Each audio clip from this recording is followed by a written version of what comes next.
Hello friends, আমি Majumdar homeopathic pharmacy ওনার কুশল মজুমদার। আমি একজন হোমিওপ্যাথি প্র্যাকটিস করি।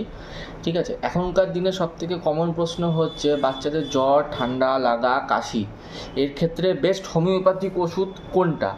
ঠিক আছে, আপনাদেরকে আমি সবসময় প্রেসক্রাইব করবো, যদি কোনো হোমিওপ্যাথিক দোকানে যান ওখানকার ডাক্তারদের কাছ থেকে ওষুধ নিতে পারেন বা যারা থাকে তার জন্য ওষুধ দিতে পারেন। কিন্তু যদি এমার্জেন্সি কোনো কিছু হয় তাহলে আপনার ভালো কোনো বেসরকারি হসপিটালে ভর্তি করান। আর এমনি কোনো নর্মাল যদি ঠান্ডা লাগে আপনারা অ্যাকোনাইট ন্যাপ 200 বলে একটা ওষুধ আছে, সেটা 4 ফোঁটা করে আধা ঘন্টা অন্তর অন্তর 3 থেকে 4 বার যদি ঠান্ডা লাগে।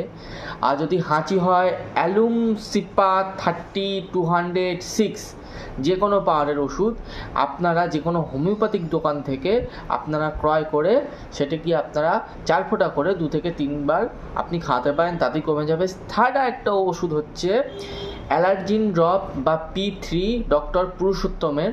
ঠিক আছে, ওটা যে কোনো আপনি হোমিওপ্যাথিক দোকানে পেয়ে যাবেন, আমাদের দোকানেও পেতে পারেন। আমাদের মদনপুর আমাদের হোমিওপ্যাথিক ফার্মেসি আছে, মজুমদার হোমিওপ্যাথিক ফার্মেসি, আমাদের 3খানা দোকান আছে। ঠিক আছে, ভালো লাগলে ভিডিওটা শেয়ার করবেন, সাবস্ক্রাইব করবেন, লাইক করবেন, কমেন্ট করবেন। নমস্কার।